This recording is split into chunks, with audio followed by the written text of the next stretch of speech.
la guardia. Me llamo Franco Valdivia. Eran delincuentes, eran estudiantes. Tu lucha es mi lucha, el pueblo no se olvidará. No eran delincuentes, eran estudiantes. El pueblo no se olvidará. Que vivan los estudiantes. No eran delincuentes, eran estudiantes. Tu lucha es mi lucha, el pueblo no se olvidará. No eran delincuentes, eran estudiantes. El pueblo no se olvidará. Que vivan los estudiantes.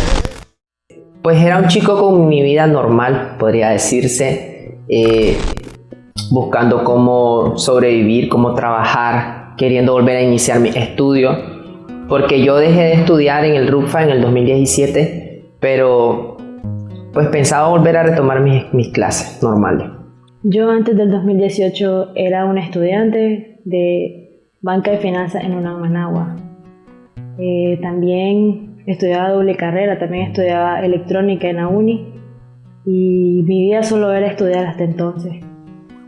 Yo antes de abril 2018 era un estudiante de diseño gráfico, era músico, tenía el proyecto de una banda con unos amigos de la universidad y era una persona, un joven común y corriente, pues, que se divertía, que andaba en las calles, tenía amigos.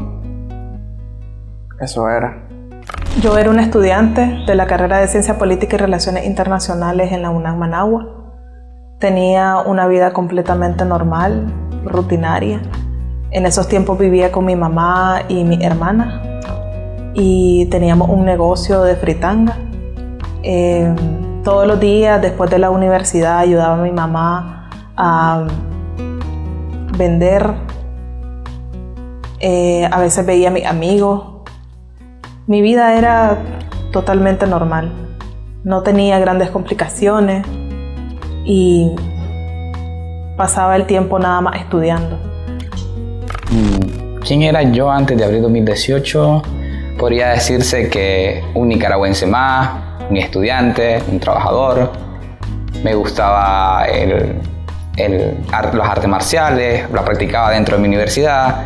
Igual me gustaba viajar, estudiaba turismo sostenible y vivía la vida normal, pues nunca me imaginé que todo iba a cambiar de manera de 360, en decir pues que ayer era un estudiante y en el futuro iba a ser un perseguido político.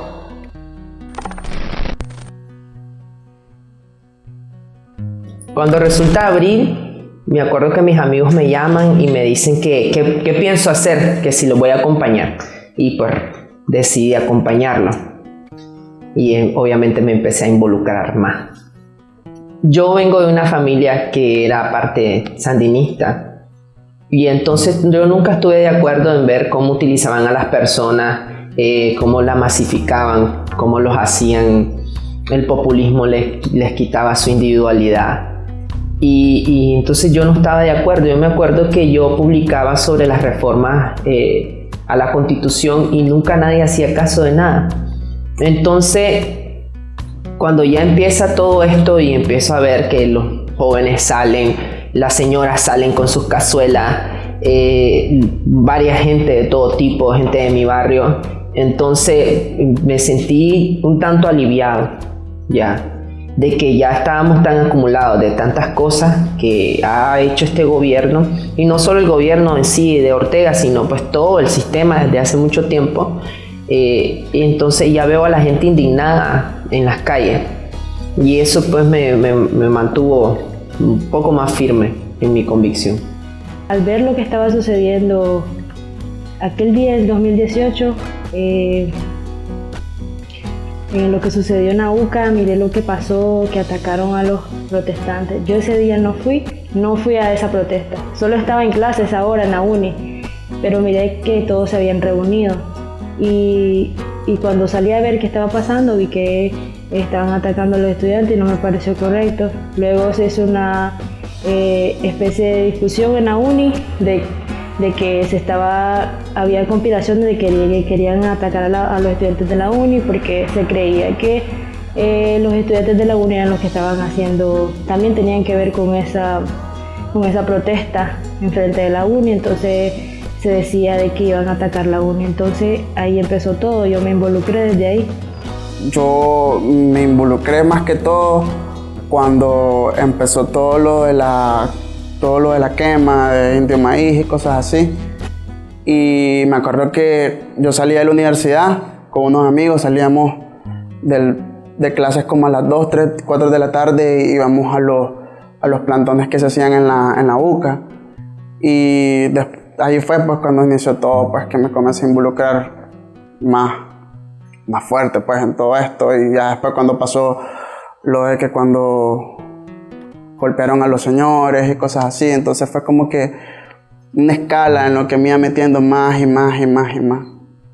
Yo me involucré en la lucha cívica el 19 de abril, después de las agresiones que sufrieron mis compañeros estudiantes de la UNAM León y la UCA. El 19 de abril pues nos organizamos entre varios, generalmente eran de mi carrera, y decidimos pues encontrarnos por la uni, en los alrededores de la UCA, para hacer un plantón. Ahí fuimos atacados y dispersados por la policía. Entonces decidimos ir a la UNAM pues, a protestar a nuestro recinto, pero ya la UNEM tenía tomada la universidad y no pudimos ingresar. Después de ese día, al ver toda la represión que estaba pasando, que estaba ocurriendo, y al ver a los heridos y cómo nos atacaron y nos tiraron gas lacrimógeno y balas de salva, adquirí un compromiso, ¿no?, de no permitir más agresiones por parte del gobierno y de luchar contra la represión y de no tener miedo. Cómo me involucré fue, creo que por empatía. Recuerdo que estaba recibiendo clases en uno de los hoteles y miramos el video de la golpiza que recibieron los ancianos en León. Pues nos indignó y cancelamos las clases adentro, hicimos la rebeldía, nos fuimos. Después al día siguiente, alumnos de Relaciones Internacionales de Faren Estelí convocaron a un plantón. Igual estábamos recibiendo clases en otro hostal, nos salimos y nos fuimos a meter a la primera marcha que fue por el Colegio de las Monjas, por el superlugar.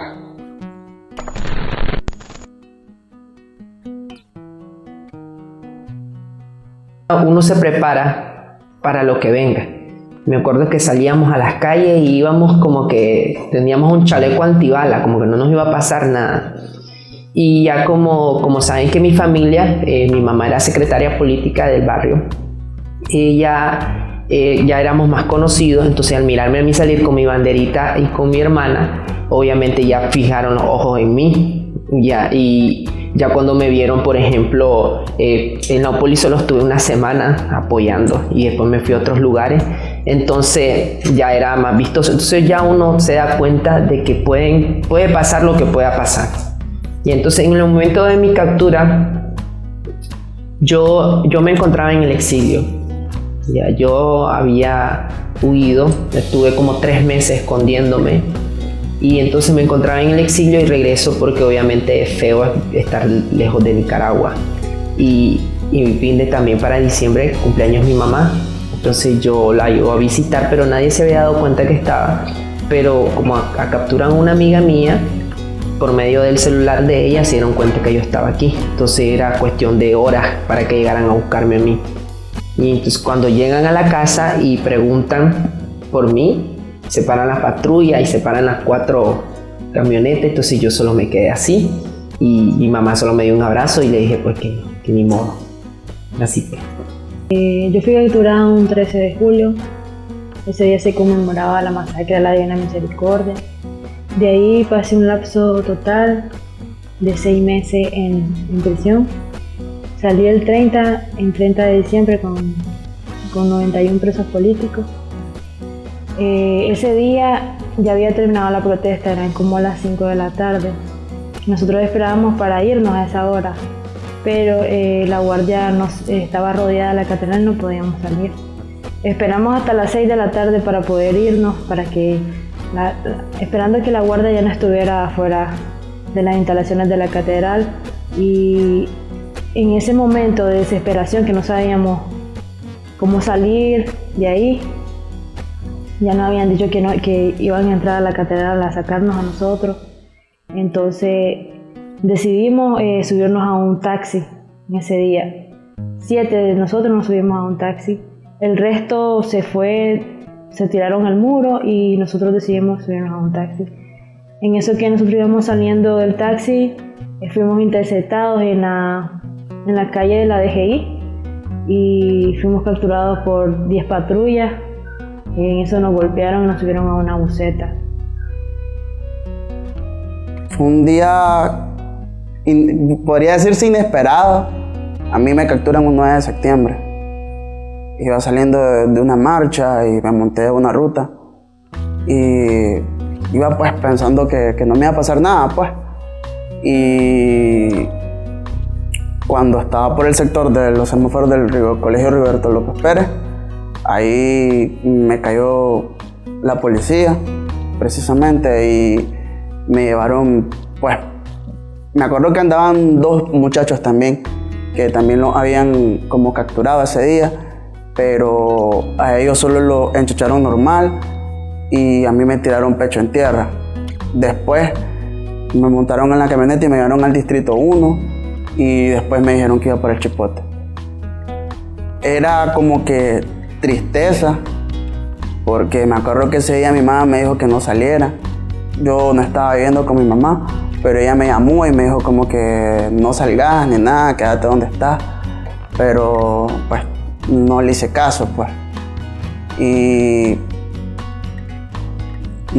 ella me acuerdo que pasaron, como me cuenta ella, que pasaron 2 días buscándome y iban a los distritos, igual llegaron al Chipote y no les decían dónde estaba. Entonces hasta que ya al siguiente día mi mamá llegó a preguntar de nuevo en el Chipote, fue que ya se dieron cuenta que ahí estaba yo.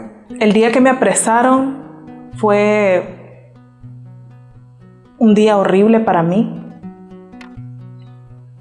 Nunca me imaginé que me iba a pasar una cosa así. Yo fui a León, yo fui secuestrada en León y fui a León precisamente por acompañar a mis compañeros estudiantes que iban a ser expulsados del UNAM León en ese tiempo. Y en solidaridad con ellos fue que yo me moví. Yo estaba en casas de seguridad en ese tiempo porque la policía, después del 13 de julio, el ataque a la Divina Misericordia, nos estaba persiguiendo.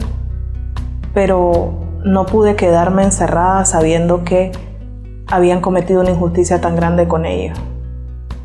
Y fue así como pues me secuestraron. Y nunca había sentido tanto miedo en mi vida. Puedo decir ahora, recordando las cosas que me pasaron, que jamás había pensado que había gente tan cruel en el mundo como para hacer eso a personas inocentes. Pero mi mayor miedo era que le hicieran daño a mi familia. Creo que solamente pensaba en eso. El día que me apresaron, fue como un cúmulo de sentimientos primero. La primera frase que surgió cuando me capturaron fue: ya valí verga. Me captura el Ejército Nacional. Y la cuestión es que yo pensé que ellos me iban a maltratar, a golpear, y de hecho cuando se enteraron que era un estudiante fue lo contrario. Después se calmaron las emociones, dijeron que iban a reportarme, que venía la policía, y de hecho media hora después, todo tranquilo, llega la policía. Ahí sí todo cambió. Bueno, llegaron, se bajaron, lo primero que hicieron es agarrar un par de turcazos, me pusieron con 2 machetes aquí, no sé, se creían los Highlanders, los maes, pero sí estaba cagado pues por la parte de que le estaban haciendo mucha presión en el cuello, y me pusieron de la manera de los pies lo más extenso posible durante 1 hora y media, mientras me estaban golpeando, me caía, me volvía a levantar. y dentro de la camioneta comienzan todos los policías y hasta las mujeres policías a ponerme la bota los dos en la cara y decirme, aquí te agarramos, hijo de puta. Y después me pusieron los 2 cañones de la AK. ¿Quieres que te matemos aquí, hijo de puta? Habla como hablaba en las entrevistas. Habla, hijo de puta. Después comenzaron todos a parecer a turnearse, a enterrarme los cuchillos en la espalda, de manera que no dejaran señas, pero sí torturando y en todo el camino. Pues de último no les bastó, me pusieron las AK de ellos en la columna e iban amasándome la columna mientras la camioneta iba en el camino. Llegué, entré y me dice, bueno pues mira, vas a tomarte la huella, ya acostumbrate, no quisiste cooperar. Y me meten a una celda, a la celda número 5 de operaciones de Estelí.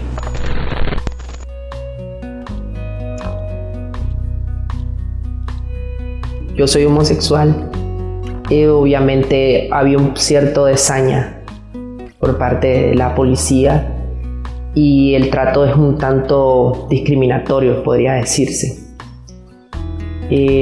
Obviamente el encierro, el no poder ver la luz del día, y yo soy una persona que siempre he sido muy irreverente, o sea, siempre me he opuesto a que alguien me diga cosas, entonces yo siempre le contestaba a los policías, siempre les decía que estaban mal, que lo que ellos estaban haciendo estaban mal, que tenían un montón de gente inocente secuestrada, y porque prácticamente a mí me preguntaban cosas que no venían ni al caso, sobre sobre cosas que quién lo mismo de siempre, quién nos financiaba, que quién nos daba las bombas, que quién mató no sé quién, que si yo sabía no sé qué. Entonces no tenían una línea de cómo acusarnos, y ese era el cuento de casi la mayoría de los presos políticos y las presas políticas, que no tenían causa directa para estar ahí.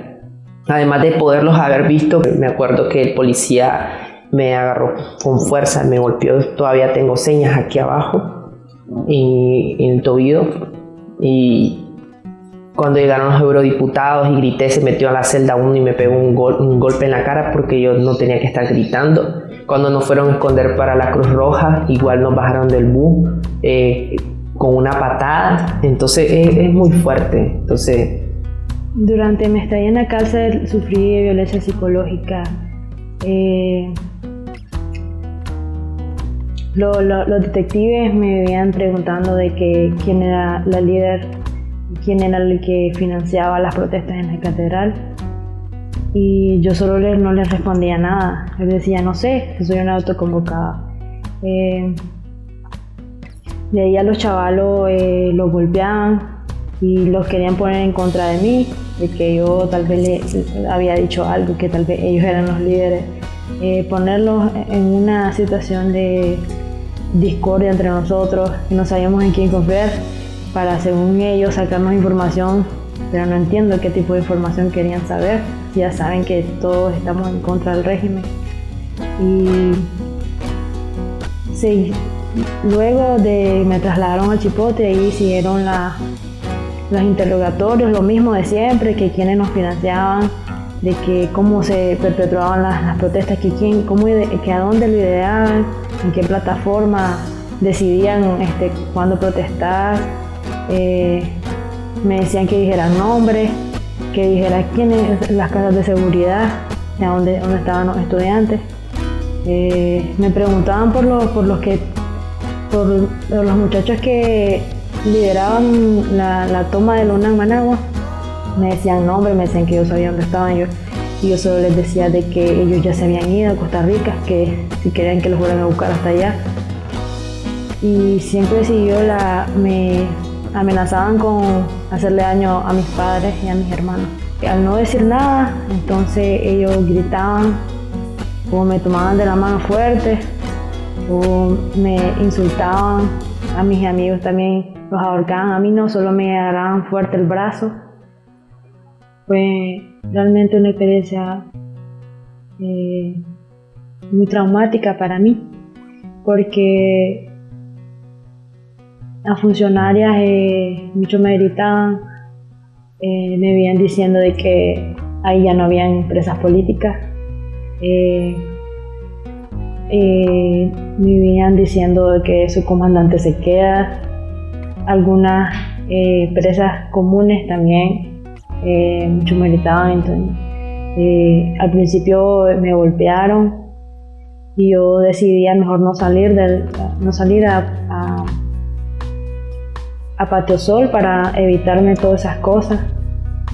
Y siempre también recibí amenazas de la directora del penal, porque me decía de que dejara de estar comentando de que yo era presa política, de que dejara de rayarme las manos, porque yo me rayaba las manos y rayaba mi ropa en una forma de protesta, y me amenazaba de que me iban a llevar a la 300, de que me podían, que si quería irme a la Chiquita, que es una celda muy pequeña, que uno no puede estar de pie, y una serie de amenazas que solo por el hecho de expresarme. Solo me sentía triste porque pensaba de que jamás ya iba a volver a la universidad, no iba a volver a estar con mi familia. No sabía qué iba a pasar, si iba a pasar años en prisión. Tenía muchas incertidumbres. En el Chipote, pues, me golpeaban. Y me preguntaban, pues creo que lo típico que nos preguntaron a todos, que dónde estaban las armas, que quiénes eran los que nos pagaban y cosas así, pues. Y en la Modelo, igual, o sea, desde cuando llegué, era como que uno de los que era encargado de estar ahí con nosotros, que se llamaba Pedro Luna, esa persona, pues, me hacía la vida imposible, pues, hasta que me trasladó a una celda de castigo que se llama 001, que es de un tamaño, pues, pequeño para 10 personas. Y igual ahí nos maltrataban, nos decían cosas. Y después de eso, pues, o sea, un día decidimos como que amotinarnos de cierta manera porque no aguantábamos el calor. Era un calor insoportable el que teníamos ahí y ese día nos amotinamos, nos salimos los 10 que estábamos en la celda, y después de eso me llevaron a máxima seguridad, a lo que es el complejo de la 300, me llevaron ahí y ahí estuve hasta el finalizar que me sacaron. Pa. Cuando fui llevada al Chipote, fui sometida a varios interrogatorios, me amenazaron de nuevo con mi familia. Dijeron que yo iba a ser una decepción para mi familia por estar presa. Me amenazaron y dijeron que tenían fotos y videos míos y que les dijera la verdad de crímenes que yo no había cometido. Y siempre me decían que yo era culpable, que yo era una terrorista, que yo había desestabilizado al país. Y recurrentemente me preguntaban, me decían nombres. Fueron alrededor de 4 interrogatorios los que tuve. Al inicio siempre era como que les contara las cosas una y otra vez, y me hacían repetir las cosas una y otra vez. Aparte de eso, me mantuvieron en el Chipote 11 días. Y esos 11 días no pude hablar con mi familia, no pude ver a nadie. Estábamos en una celda muy pequeña, durmiendo en una banca de cemento. En las noches hacía demasiado frío. Me enfermé en ese tiempo que estuve ahí, porque era invierno, pues estaba lloviendo. Y nunca recibí atención médica. Siempre nos trataban como si en realidad fuéramos los peores delincuentes. Siento que de todo lo que viví, el Chipote fue un lugar de torturas para mí, tortura psicológica horrible, porque no sabía, a veces ni siquiera podía calcular cuánto tiempo llevaba ahí, y todas las humillaciones que sufría y todos los malos tratos fueron espantosos. Lo primero que recibí fue, creo que lo consideraría como tortura, mandar a un oficial de policía en la madrugada, a la 1 de la madrugada, a decirme, mira, tengo la posibilidad de que salgas, mira, tu familia está en riesgo, mira, son 40 años, mira, solo habla hombre. Y recuerdo que al día siguiente me dice, mira, te van a llevar, de lo más me dice, te van a llevar ahí, te van a llevar hacia abajo, me dice, porque eso más no les conviene que te miran la losa, lo más hablando con su lenguaje coloquial ahí de la calle. Y lo que era lo primero, y lo más ya uno iba pateándome y el otro decía, oye, calmate, si nada te está haciendo. Ya después me metieron al juzgado y después uno vino y agarró una de la parte de su cuchillo y pues me pegó un vergazo en las costillas, me sacó el aire y pues ahí me metieron al gallinero. Y recuerdo que no dejaron que nadie aquí se enteraba, me iba a meter un juicio VIP, los juicios de la policía son VIP, pues solo al que juzguen ellos y el juez. Son los juicios VIP sin que tus familiares se enteren. Y cuando estuve en la Modelo, ahí sí pues, cada vez que salíamos a los juzgados era vergueada y media. ¿Por qué? Porque nosotros le hacíamos la guerra al juez, de que cada incoherencia que decía, o cada incoherencia que decían los testigos, nosotros nos quedamos y le hacíamos así.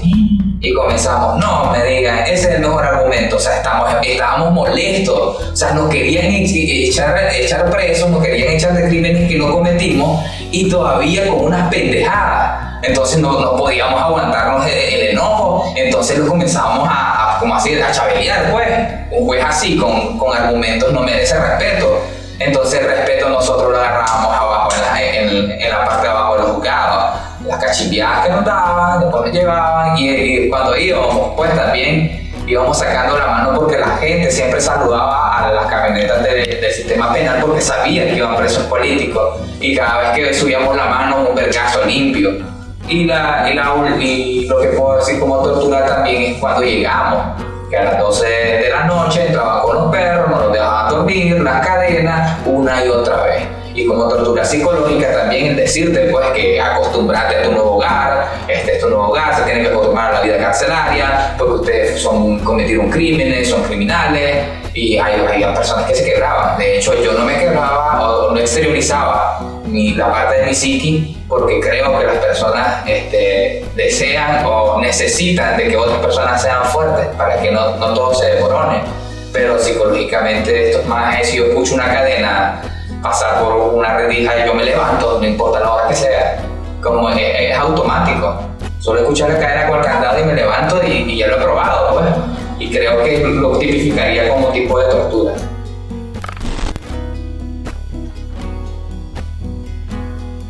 Uno sabe en su interior de que va a salir, pero no sabe cuándo.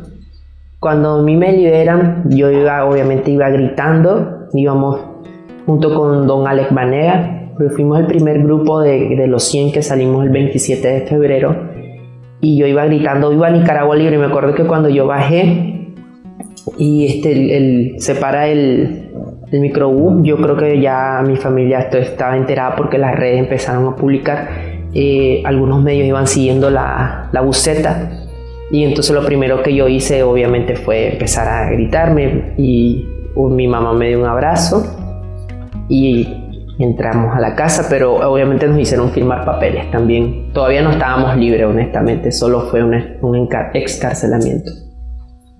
El día que nos liberaron, ese mismo día, una noche antes, yo ya estaba resignada y de hecho estaba llorando en mi cama, decía que ya no iba a salir nunca más de la cárcel. Luego a las 2 de la mañana se apareció una de las funcionarias, me llegó a despertar y me dijo de que sacara lo más importante, vámonos. Y me sacó rápido, de hecho solo pude llevar el jabón porque no me dejó sacar nada. Y yo solo le preguntaba, ¿y a dónde me llevan? Y no sabía para dónde iba. Luego vi que me llevaron a la Modelo. En el momento de llegar a la Modelo me encontré con todos los presos políticos y no sabíamos qué iba a pasar con nosotros. Ninguno de nosotros sabíamos y pensábamos lo peor. pero en ese momento, 2 horas después, apareció un señor nuncio y nos dijo que todo iba a estar bien, y ahí le dimos gracias a Dios porque ya sabíamos que veníamos libres. En cuanto llegué, yo abracé a mi mamá y lloramos. Yo ya sentí un sentimiento de paz porque había vuelto a la casa. Gracias a Dios, digo, se pudo. El día que salí, pues no me lo creía. Pensaba que inclusive me acuerdo que no pude dormir todo ese día. Y de repente llegaron, abrieron la celda y me dijeron que iba por afuera, pues. Pero igual no me lo creía, o sea, seguía pensando, iba en la buseta que me iba a dejar a mi casa, y igual yo seguía sin creérmelo, pues. Hasta cuando ya llegué a mi casa fue como que ya me centré y cosas así, me dije a mí mismo, pues ya estoy afuera ahí. Pero igual, como que la adaptación también fue difícil al estar muchos meses encarcelado y después salir, fue como que muy difícil la adaptación. Aún pensaba como que estaba allá adentro, aún a pesar de que estaba con mi familia, pues, pero pensaba que estaba preso. Sentí alegría cuando me llevaron a mi casa excarcelada. Yo fui excarcelada por los acuerdos de la mesa de negociación. Y a pesar de que estaba feliz de ver a mi familia, sentí también una gran tristeza porque sabía lo que era la cárcel y sabía que habían muchísimas más personas todavía encarceladas injustamente como yo. Y sabía también que la represión no se había detenido, que todo seguía igual. Y me sentí demasiado, o sea, sentí que tenía el compromiso de hacer algo, pues de seguir haciendo algo, de seguir. Igual revivió en mí el compromiso que adquirí en abril, el compromiso de seguir luchando en contra del autoritarismo y de la represión que había instaurado el gobierno. Mi experiencia al salir de la cárcel fue como cuando haces un viaje y vas a un lugar que nunca habías visto. Así sentía la realidad afuera en la calle y las preguntas, ¿qué está pasando? ¿Qué ha sucedido? ¿De qué me he perdido? Como que te habías desconectado del mundo el primer sentimiento que sentí fue ansiedad. La ansiedad más profunda y más vívida que he tenido en toda la vida fue eso, ansiedad. Sí sabía que iba a salir porque era preso político, pero el estar afuera era otro 100 pesos. Sentí una ansiedad y una alegría pues cuando miré a mi mamá, a mi tía esperándome y a su esposo me esperaron, y pues esa vez abracé, recuerdo a mi mamá con todo el amor del mundo, de que no solo de volver a verla, sino porque lo que había hecho, pues llegar 8 meses a ir a dejarme todo eso, el compendio para ella había terminado y el mío.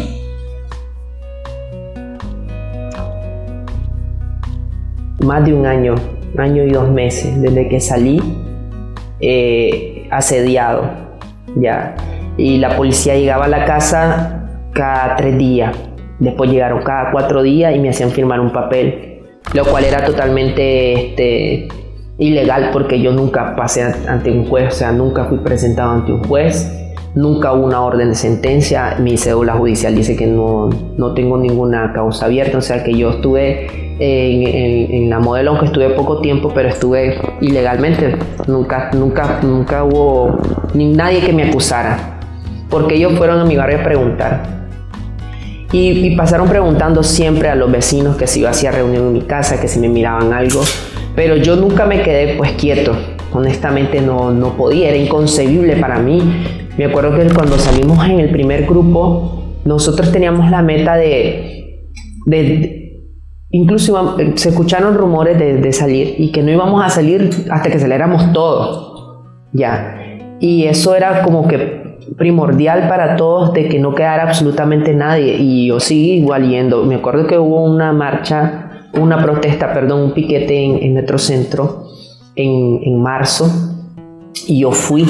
Ya siempre fui activo, entonces obviamente eso significó para la policía que seguía jodiendo, para ellos decir, siguen jodiendo. Entonces pasé prácticamente asediado. Obviamente mi mamá mi familia, no es fácil ver a mi mamá preocupadísima, ver a mis hermanos estar al pendiente de qué va a hacer la policía. Yo ya pues puedo decir, ya pasé lo que pasé y puedo estar un poquito más consciente de lo que puedo pasar, pero sí, obviamente nunca tuvimos libertad plena. Nunca salimos para decir, bueno, estos chicos, estas personas salieron y ya pueden caminar tranquilamente en la calle, porque no es así. Desde que salí de la cárcel no puedo estar bien porque no tengo un papel que dice que soy libre. A mi casa ya a asediar. Mi mamá tiene problemas, ahora está enferma de nervios. No podemos vivir tranquilos porque siempre pensamos que algún daño nos van a hacer. Y ya 2 veces me intentaron llevar de nuevo a la cárcel. Es un sentimiento de intranquilidad desde que salí. He tenido afectaciones, pues a mí ahora se me hace difícil de expresar mis emociones. O sea, puedo ver que mi familia o puedo ver que alguien cercano a mí está triste y yo pues estoy normal, se podría decir. O sea, antes tal vez se me hacía más fácil demostrar mis emociones, ahora no.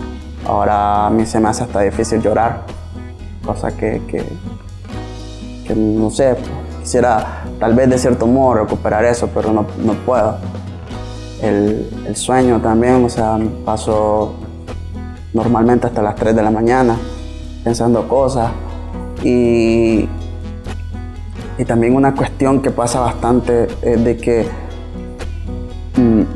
puedo andar en la calle o puedo estar en mi casa y siempre sigo con el temor de que en cualquier momento puedan llegar la policía a sacarme o algo así.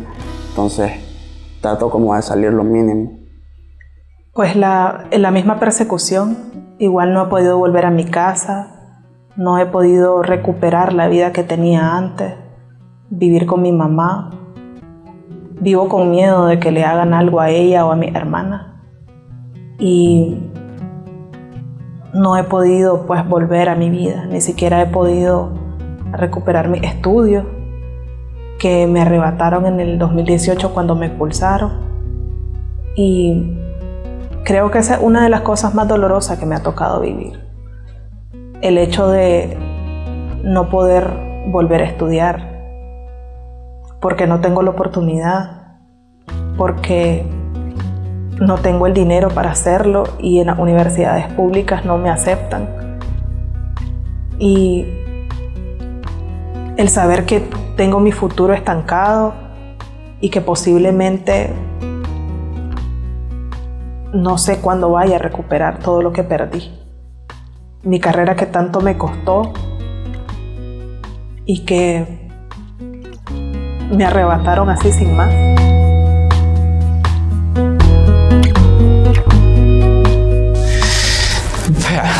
La parte de mis estudios al principio me dolió bastante, me dolió el alma porque había descubierto la carrera que a mí me gustaba turismo. De hecho, me gustaba tanto que hasta ya tenía mi tesis y mi tesis era sobre un cambio en la planificación, era un plan nacional de turismo para cambiar el turismo nicaragüense y hacerlo más consumible y exportable al mundo. De eso pensaba, imagínense, en 4º año. O sea, me gustaba tanto que ya tenía esa idea. ¿Cuál es mi realidad en la universidad? Ok, no me expulsaron. Entonces vinieron ellos, ocuparon la argucia de no dejar entrarme a la universidad, de borrar mis notas de manera temporal por 8 meses para decir que yo hice incumplimiento porque yo iba a entrar a la universidad. Y saben que ellos me conocen y saben que soy una persona que voy a decir las cosas donde sea. Y me imagino que ellos no quisieron inestabilidad dentro de los estudiantes. Entonces hicieron eso. Mi mamá llegó a retirar mis notas, tampoco. Le recibieron los reales, le dieron el recibo y no le dieron las notas. O sea, ¿hasta dónde han llegado después? Entonces yo lo me he puesto en la mente y he intentado llegar. Y sé que si yo llego a FARC en Estelí y solo con que me vean en las puertas, o me mata un paramilitar o me llevan preso. Esa es mi realidad. porque la Universidad Faren Estelí no es autónoma, es una universidad partidaria, como es la UNAM, toda la UNAM a nivel nacional o las universidades públicas. En un país como el de nosotros, nos enseñan de que para poderte integrar al plano económico, necesitas tener una carrera que te dé un empleo rápido. Entonces, yo estudié contabilidad, contaduría pública y auditoría. Y mi segunda carrera era administración de empresa en el RUCPA. Mis planes eran seguir estudiando normal. Pero obviamente pasó lo que pasó. Y obviamente tuve que decidir. Cuando yo salgo de la cárcel y me involucro a este ambiente de oposición directa, movimientos sociales, la organización a la que pertenezco, entonces vi que las víctimas tienen una indefensión hacia quién puede llevar la voz hacia ella, porque no es lo mismo decirte sí, yo quiero justicia, está en el plano ideal, se lee y se dice ok, pero la ley dice otra cosa. Sé qué dice la ley sobre eso, cómo lo voy a hacer, qué tengo que saber para hacerlo. Entonces para mí fue importante decidir que debía de estudiarlo, debía de decir, bueno, si yo quiero defenderme, no solo a mí, también a los demás, tengo que saber de qué estoy hablando, a qué recurso debo de ir, qué papel debo de hacer. Entonces, siempre me acuerdo que me decían en mi casa que tenía vocación de abogado porque yo siempre refutaba y siempre peleaba. Y hasta después ahora me doy cuenta que en realidad eso es lo que debía haber estudiado y no una carrera solo para poder trabajar y comer, sino que ahora pues tengo un propósito, podría decirse. Eso es muy importante para mí,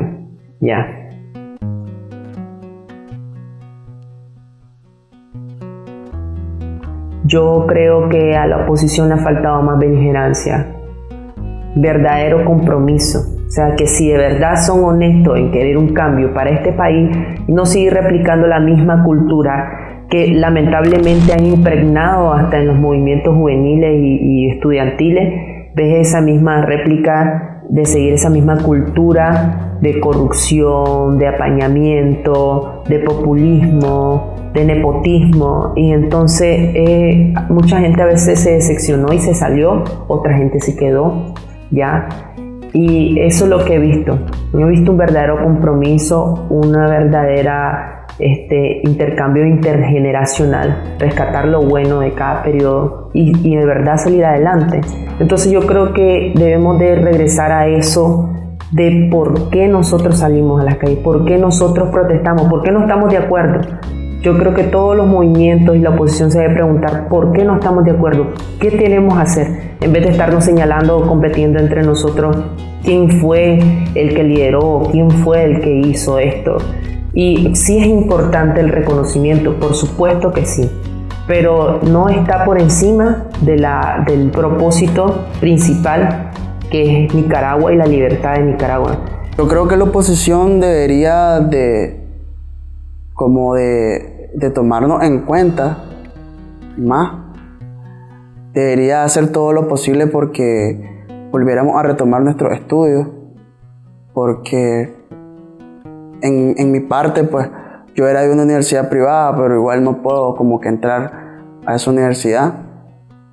Y creo que los que estudiábamos y caímos presos fue como que ahí en ese momento se detuvo nuestra vida, porque tal vez nosotros lo único que teníamos era la responsabilidad de estudiar, y tal vez para muchos nuestra familia tenía el sueño de vernos algún día con nuestro título en mano, y ahora con todo esto pues se nos hace imposible, pues, porque muchas veces las universidades no nos abren las puertas y solo por el hecho de haber estado preso, más por una situación política, te dicen como que no va a entrar.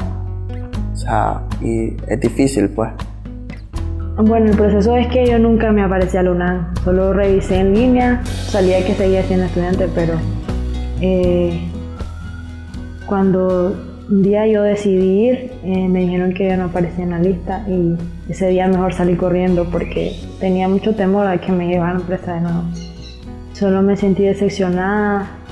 ¿Cómo es posible que la universidad tenga que ver, que sea cómplice de todos estos crímenes de violación de derechos humanos? Actualmente estoy estudiando otra carrera, no la que estaba estudiando.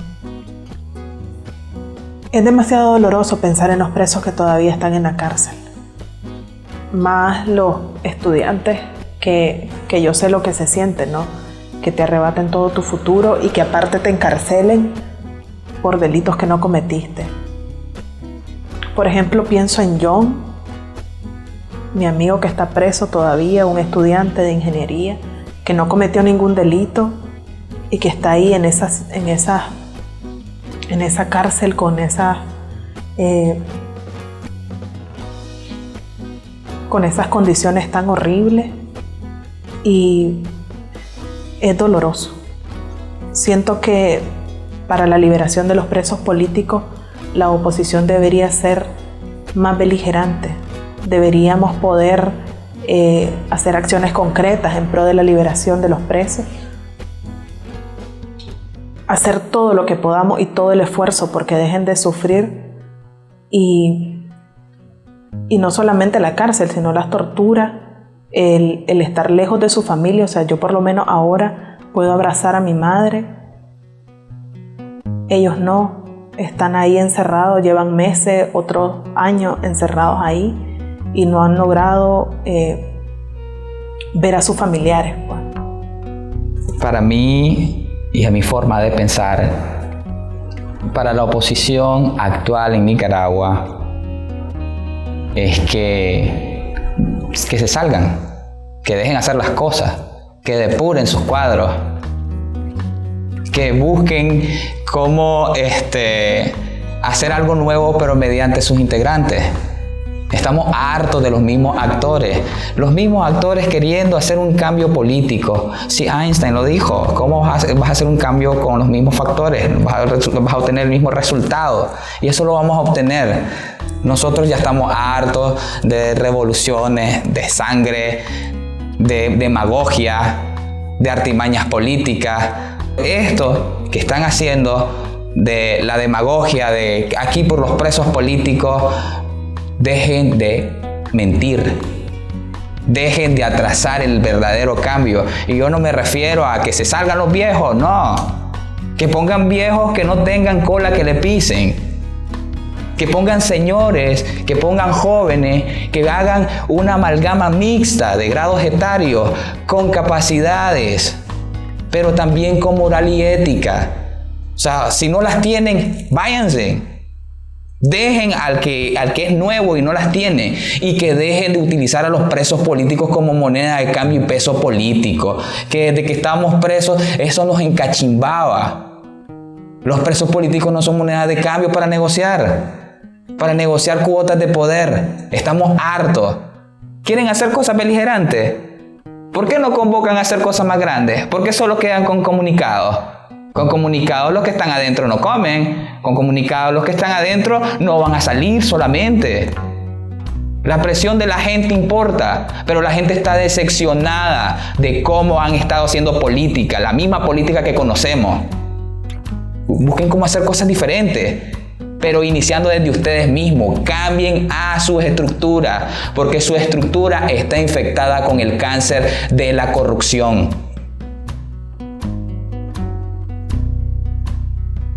Yo abono por una reparación integral. Ya. La reparación integral incluye 4 ejes que son muy importantes para que se cumpla justicia y se cumpla la reparación. Tenemos que pasar por ello. El primero es la restitución de derecho.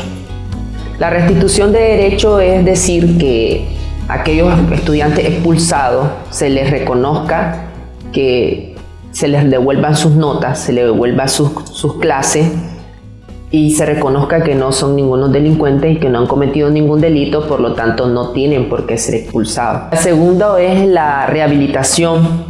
Ya, la rehabilitación es algo que a veces dejamos en el descuido. he sentido que los movimientos, las plataformas de oposición no se han encargado en una rehabilitación completa, pero yo entiendo que no es solo labor de ellos, también es parte de querer ser rehabilitado. La otra es la indemnización, pero en cuanto a la indemnización es un tema a debatir, ya, porque ¿cuánto costará la vida de alguien? ¿Cuánto le pueden decir a una madre, eso vale la vida de tu hijo? O a los que perdieron su ojo, eso vale tu ojo.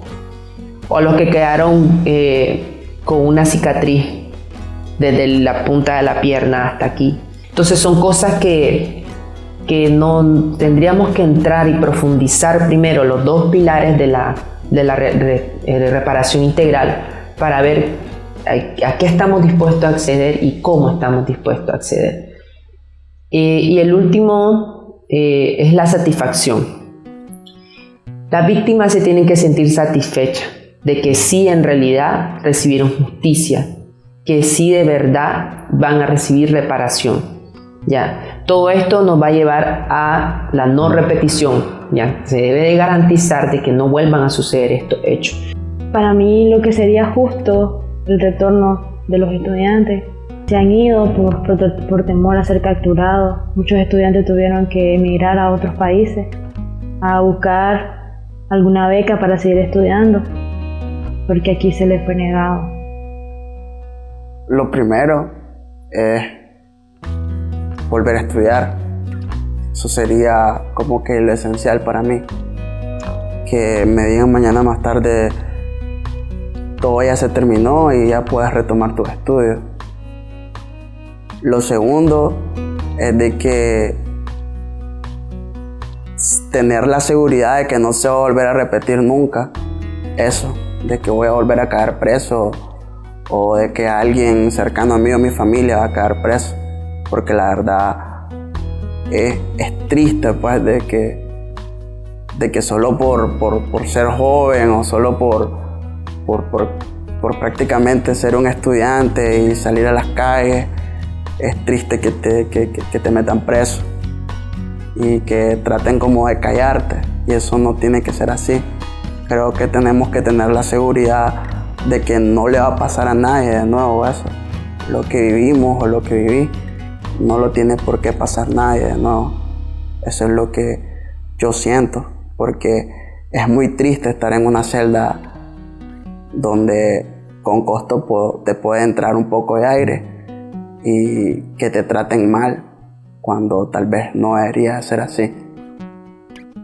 La mayor muestra de justicia o el proceso real de justicia que nosotros podamos tener no solamente es la reparación del daño que nos hicieron, no solamente es que me devuelvan mi universidad, la posibilidad de estudiar, mi derecho a la educación, sino que también es que los criminales paguen, y sus cómplices también. Aquellos que no hicieron nada, como las autoridades universitarias que expulsaron estudiantes o que se negaron a la posibilidad de darle una oportunidad a los estudiantes expulsados de retirar sus notas.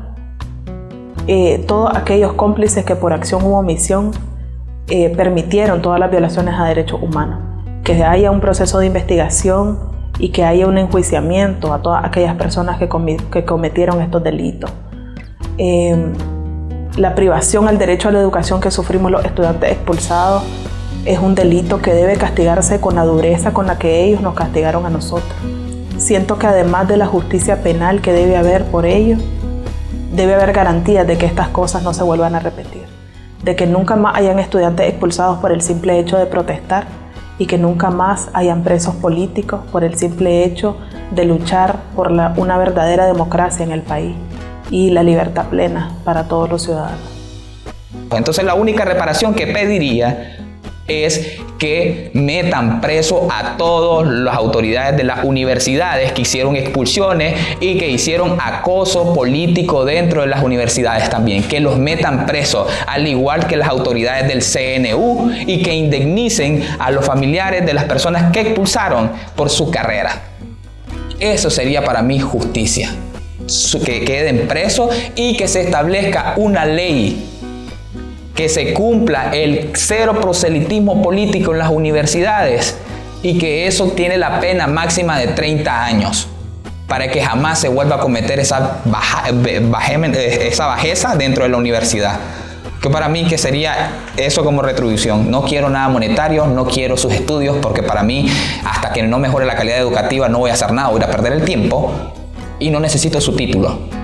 Yo lo que necesito es que el país sea libre y democrático para poder hacer con los conocimientos que aprendí mi propio negocio y salir adelante. Hay sangre seca en mi cuerpo de una bala que disparó. No me digas que estoy muerto, no me olvides por favor.